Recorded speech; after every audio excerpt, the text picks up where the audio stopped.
আসসালামু আলাইকুম। সবাইকে স্বাগত জানাচ্ছি বিডি দর্পণের নিয়মিত আয়োজন আজকের দুনিয়ায়। আপনাদের সাথে আছি আমি তানজিলা হক। চলুন জেনে নেওয়া যাক সারা দুনিয়ায় এ পর্যন্ত ঘটে যাওয়া প্রধান খবরগুলো। ছেলে হান্টারকে আনুষ্ঠানিকভাবে ক্ষমা করেছেন মার্কিন প্রেসিডেন্ট জো বাইডেন। যুক্তরাষ্ট্রের স্থানীয় সময় রবিবার এক বিবৃতিতে তিনি একথা জানান।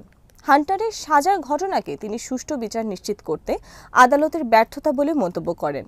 দুটি ফৌজদারি অপরাধে হান্টার বাইডেনের কারাদণ্ড হয়েছে। এর আগে ছেলের বিচার কাজে হস্তক্ষেপ করবেন না বলে জানিয়েছিলেন বাইডেন। তবে ক্ষমা করার পর এক বিবৃতিতে বাইডেন বলেন, হান্টারের মামলার তথ্য যাচাই করলে যে কেউ বুঝতে পারবেন শুধু আমার ছেলে হওয়ার কারণে তাকে লক্ষ্যবস্তু করা হয়েছে, আর এটা ভুল। বাইডেনের এমন সিদ্ধান্ত মার্কিন বিচার ব্যবস্থার স্বাধীনতাকে প্রশ্নের মুখে ফেলবে। এমন সময় এই ঘটনা ঘটল যখন নবনির্বাচিত প্রেসিডেন্ট ডোনাল্ড ট্রাম্প কেন্দ্রীয় তদন্ত সংস্থা FBI প্রধানকে নিজেই মনোনীত করেছেন। বিচার বিভাগেও তিনি নিজেই নিয়োগ দিতে চাচ্ছেন। হান্টার বাইডেন এ বছরের শুরুতে মাদক সেবন ও অস্ত্রের বিষয়ে মিথ্যা তথ্য দেওয়ার অভিযোগে অভিযুক্ত হন। এছাড়া কর ফাঁকির ঘটনাতেও তিনি দোষী সাব্যস্ত হন। বাইডেন বারবারই বলে এসেছেন তিনি ছেলেকে ক্ষমা করবেন না। গতকাল মত বদলের কারণ ব্যাখ্যা করেছেন তিনি বলেছেন তিনি বিচার বিভাগের সিদ্ধান্ত নেওয়ার প্রক্রিয়ায় হস্তক্ষেপ করবেন না বলে জানিয়েছিলেন। ছেলেকে উদ্দেশ্যমূলক ও অন্যায়ভাবে বিচারের মুখোমুখি হতে দেখেও তিনি প্রতিশ্রুতি থেকে সরে আসেননি। এর আগেও যুক্তরাষ্ট্রের প্রেসিডেন্টদের এমন ক্ষমা প্রদর্শনের উদাহরণ রয়েছে।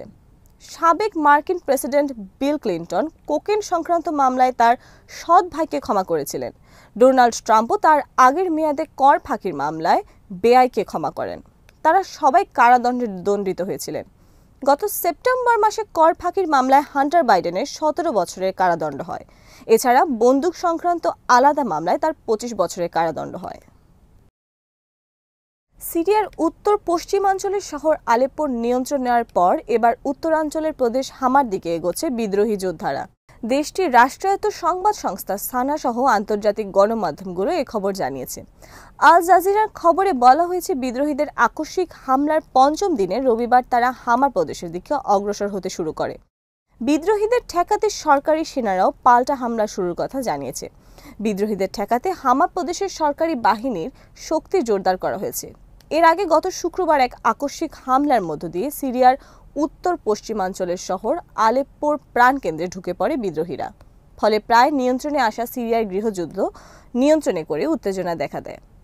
বিদ্রোহীদের আক্রমণের মুখে আলেপ্পো থেকে সরে যায় প্রেসিডেন্ট বাশার আল আসাদের সেনারা। সিরিয়ান অবজারভেটরি ফর হিউম্যান রাইটসের পরিচালক রামি আব্দুর রহমান পরদিন শনিবার বলেন, আলেপ্পো শহরের অর্ধেকই এখন হায়াত ও তাহরির আল-শাম ও এর মিত্র গোষ্ঠীগুলোর নিয়ন্ত্রণে। এর ফলে সিরিয়ার প্রেসিডেন্ট বাশার আল আসাদ কয়েক বছরের মধ্যে সবচেয়ে গুরুতর চ্যালেঞ্জের মুখে পড়েন। এক দশকের বেশি সময় ধরে চলা দেশটির গৃহযুদ্ধ 2020 সাল থেকে মোটামুটি নিয়ন্ত্রণে নিয়ে এসেছিল বাশার সরকার। সিরিয়া ও রাশিয়ার যুদ্ধ বিমান বিদ্রোহীদের লক্ষ্য করে আলেপ্পোর শহরতলিতে হামলা চালিয়েছে। এদিকে বিদ্রোহীরা আলেপ্পোতে ঢুকে পড়ার পর 72 ঘন্টার মধ্যে সিরিয়ার অতিরিক্ত সামরিক সহায়তা দেওয়ার ঘোষণা দিয়েছেন মস্কো। তবে এখন পর্যন্ত এসব সহায়তা পৌঁছেছে কিনা তা নিশ্চিত হওয়া যায়নি। সিরিয়ায় 2011 সালে গণতন্ত্রের দাবিতে শুরু হওয়া শান্তিপূর্ণ বিক্ষোভে সরকার দমন-পীড়ন চালালে তা গৃহযুদ্ধের রূপ নেয়।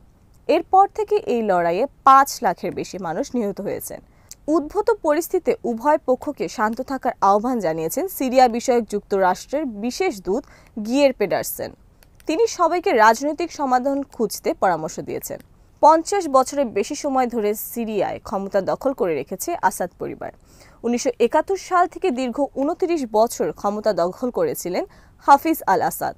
2000 সাল থেকে তার পুত্র বাশার আল আসাদ দেশটির স্বৈরশাসক হিসেবে ক্ষমতা দখল করে আছেন। বিদ্রোহীরা এই শাসনের অবসানের জন্য লড়াই করছে। বাশার আল আসাদ শিয়া গোত্রভুক্ত এবং ইরান ও রাশিয়ার সমর্থন পুষ্ট। অন্যদিকে তার বিরুদ্ধে বিদ্রোহী করেছে দেশটির সুন্নি মুসলিমরা। গাজা উপত্যকায় প্রতিরোধ যুদ্ধের 422তম দিন ছিল রবিবার। এদিন উপত্যকার বিভিন্ন প্রান্তে দখলদার সেনাদের উপর সিরিজ হামলা চালিয়েছে হামাস যোদ্ধারা। এসব হামলায় হত্যা করা হয়েছে বেশ কিছু সেনাকে। প্যালেস্টাইন ক্রনিকলের খবরে বলা হয়েছে, গত কয়েকদিনের হামলা নিয়ে রবিবার একটি ভিডিও প্রকাশ করেছে হামাসের সামরিক শাখা আল কাসাম ব্রিগেডস। ভিডিওতে স্নাইপারের গুলিতে সেনাদের হত্যা এবং ট্যাঙ্ক ও বুলডোজার ধ্বংসের দৃশ্য রয়েছে। রবিবার প্রকাশিত ভিডিওতে দক্ষিণ গাজার রাফা শহরের জেনেইনা এলাকার বুর্জ আওয়াজ জাংশনের কাছে জটিল হামলা চালায় ইহুদিবাদী সেনাদের উপর। আল কাসাম ব্রিগেডসের বিবৃতিতে বলা হয়েছে, দীর্ঘদিন সেনাদের তৎপরতার ওপর নজরদারি করার আল কাসামের ইস্টার্ন ব্রিগেডের কমান্ডারগণ সিরিজ হামলা করার সিদ্ধান্ত নেন। ইসরায়েলি বাহিনী সালাহ আল দিন অক্ষ থেকে বুর্জ আওয়াজ জংশনের দিকে অগ্রসর হতে শুরু করলে যোদ্ধারা সেখানে হামলা করার সিদ্ধান্ত নেন। এই প্রথম হামাস কোনো ভিডিওতে সরাসরি যোদ্ধাদের নাম ধরে ধরে হামলার বর্ণনা দিয়েছে। একজন কমান্ডার ভিডিওতে মানচিত্র দেখিয়ে বলেন, হুসাম স্নাইপার দিয়ে গুলি শুরু করবে, একের পর এক যতজন সম্ভব ইহুদিবাদী সেনাকে হত্যা করবে। এরপর আল ইয়াসিন রকেটের সাহায্যে শত্রুদের সাজোয়া জাহানের ওপর হামলা চালাবে খালিদ। শত্রুদের উদ্ধারকারী দল এগিয়ে এলে তাদের উপর হামলা চালাবে ওয়ালিদ। এই বর্ণনার পর ভিডিওতে স্নাইপারের গুলিতে একে একে 3 সেনাকে লুটিয়ে পড়তে দেখা যায়। পর মুহূর্তে একটি মার্কাভা ট্যাঙ্ক ধ্বংস হয় আল ইয়াসিন রকেটের আঘাতে। এছাড়া একটি মিলিটার বুলডোজারের ওপর হামলা করেন আরেকজন যোদ্ধা। একই এলাকায় একটি বাড়িতে আশ্রয় নেওয়া 7 জন সেনার উপর ট্যান্ডেম শেল দিয়ে হামলা চালানো হয়। আল কাসাম জানিয়েছে, তাদের রাফা ব্যাটালিয়ন এই হামলাটি চালিয়েছে।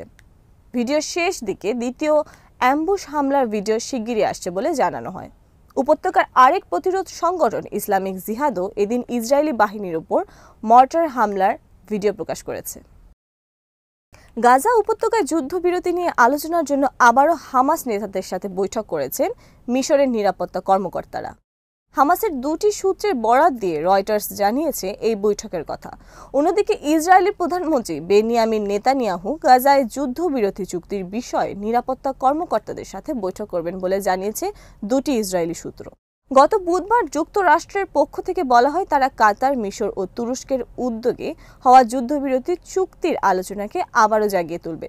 এই আলোচনায় গাজায় যুদ্ধবিরতি ও বন্দীদের মুক্তির বিষয় রয়েছে। হোয়াইট হাউসের জাতীয় নিরাপত্তা উপদেষ্টা জ্যাক সুলিভান বলেছেন, তিনি মনে করেন গাজা উপত্যকায় একটি যুদ্ধবিরতি ও বন্দী বিনিময় চুক্তি এখন আগের চেয়ে অনেক বেশি সম্ভাবনাময়। গত বছর গাজার যুদ্ধবিরতি নিয়ে দফা দফায় আলোচনা চললেও কোনো সমাধান হয়নি। ইসরায়েলি প্রধানমন্ত্রী অনাগ্রহের কারণে গাজায় যুদ্ধবিরতি হয়নি বলে অনেকে মনে করেন। হামাসও স্থায়ী যুদ্ধবিরতি ছাড়া কোনো চুক্তিতে যেতে রাজি হয়নি। তবে 1 বছরের বেশি সময় ধরে যুদ্ধ চললেও হামাসকে পরাজিত করতে পারেনি ইসরায়েল। এখনও হামাসের হাতে শতাধিক ইসরায়েলি নাগরিক বন্দী হয়ে আছে বলে মনে করা হয়। এদিকে ইসরায়েলের সাবেক প্রতিরক্ষা মন্ত্রী মোশে ইয়ালুন বলেছেন, ফিলিস্তিনের গাজা উপত্যকায় যুদ্ধাপরাধ ও জাতিগত নিধন করেছে ইসরায়েল। প্রধানমন্ত্রী বেনিয়ামিন নেতানিয়াহুর সরকারের 2013 থেকে 2016 সাল পর্যন্ত প্রতিরক্ষা মন্ত্রীর দায়িত্বে ছিলেন মোশে ইয়ালুন। ইসরায়েলি সংবাদ মাধ্যমকে তিনি বলেন, সেখানে যা ঘটেছে এবং আমাদের কাছ থেকে যা গোপন করা হচ্ছে সে সম্পর্কে আমি সতর্ক করতে বাধ্য হচ্ছি। সাবেক এই প্রতিরক্ষা মন্ত্রী আরও বলেন, দিন শেষে সেখানে গাজা যুদ্ধাপরাধ সংঘটিত হয়েছে। তবে সাবেক প্রতিরক্ষা মন্ত্রীর এমন গুরুতর অভিযোগ অস্বীকার করেছে নেতানিয়াহু সরকার। ইসরায়েলের পররাষ্ট্রমন্ত্রী গিদিয়ন সার বলেছেন, এসব ভিত্তিহীন অভিযোগ। নেতানিয়াহুর লিকুদ পার্টি পাল্টা অভিযোগ বলেছেন, মোশে ইয়ালুন মিথ্যা অপবাদ ছড়াচ্ছেন। ফিলিস্তিনের সমর্থকদের ব্যাপক চাপ এবং প্রায় 5 বছরের আন্তর্জাতিক নিষেধাজ্ঞার পর অবশেষে দখলদার ইসরায়েলের ফুটবল ফেডারেশনের সঙ্গে সহযোগিতার সম্পর্ক ছিন্ন করছে জার্মান ক্রীড়া সরঞ্জাম কোম্পানি পুমা। পুমা ঘোষণা করেছে, চলতি 2024 সাল শেষ হওয়ার পর ইসরায়েলের ফুটবল ফেডারেশনের সঙ্গে নিজেদের স্পন্সরশিপ চুক্তি আর নবায়ন করবে না।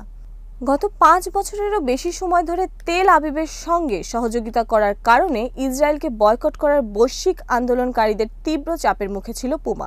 আন্দোলনকারীরা ইসরায়েলের সঙ্গে সম্পর্ক ছিন্ন করার জন্য পুমার প্রতি আহ্বান জানিয়ে আসছিল। ইসরায়েলের উপর নিষেধাজ্ঞা আরোপ ও বয়কট আন্দোলন বা বিডিএস এর আওতায় বিশ্বের প্রায় 20টি দেশ ইসরায়েল বিরোধী তৎপরতা চালিয়ে আসছে। সংগঠনটি 2022 সালে ইসরায়েলের সঙ্গে সম্পর্ক রক্ষা করার কারণে জার্মান কোম্পানি পুমার পণ্য বয়কট করার ডাক দিয়েছিল। এর ফলে পুমার যে ব্যবসায়িক ক্ষতি হয় তা থেকে বেরিয়ে আসার জন্য মূলত তেল আবিবের সঙ্গে সম্পর্ক ছিন্ন করার ঘোষণা দিল পুমা। ক্রীড়া সামগ্রীর ক্ষেত্রে অন্যতম বৃহত্তম জার্মান নির্মাতা পুমা স্পোর্টস কোম্পানি এর আগে ইসরায়েলের ক্রীড়া দলগুলিকে স্পন্সর করার জন্য তেল আবিবের সঙ্গে আর্থিক চুক্তি স্বাক্ষর করেছিল। ইউরোপীয় ইউনিয়নে যোগ দেওয়ার আলোচনা স্থগিত করায় নিজ দেশের সরকারের বিরুদ্ধে জর্জিয়ার মানুষের চলমান বিক্ষোভ রবিবার চতুর্থ রাতে গড়িয়েছে।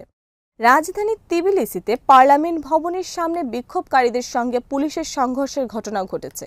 কয়েকদিন ধরে চলা এই বিক্ষোভের ঘটনাকে বিপ্লবের চেষ্টা বলে মন্তব্য করেছেন রাশিয়ার সাবেক প্রেসিডেন্ট দিমিত্রি মেদভেদেভ।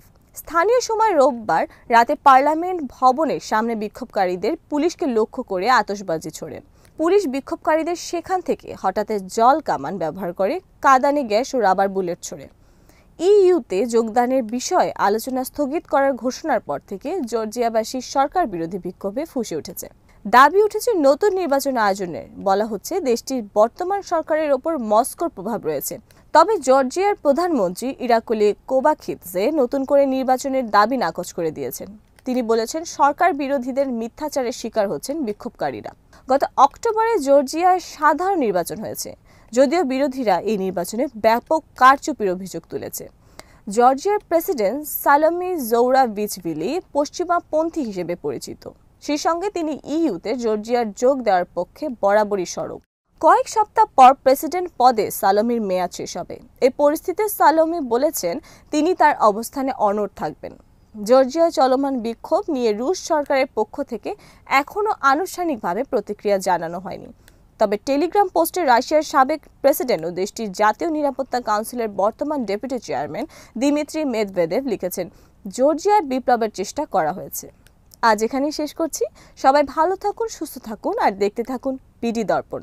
চ্যানেলটি ভালো লাগলে সাবস্ক্রাইব করুন, সংযুক্ত থাকুন আমাদের ফেসবুক পেজে।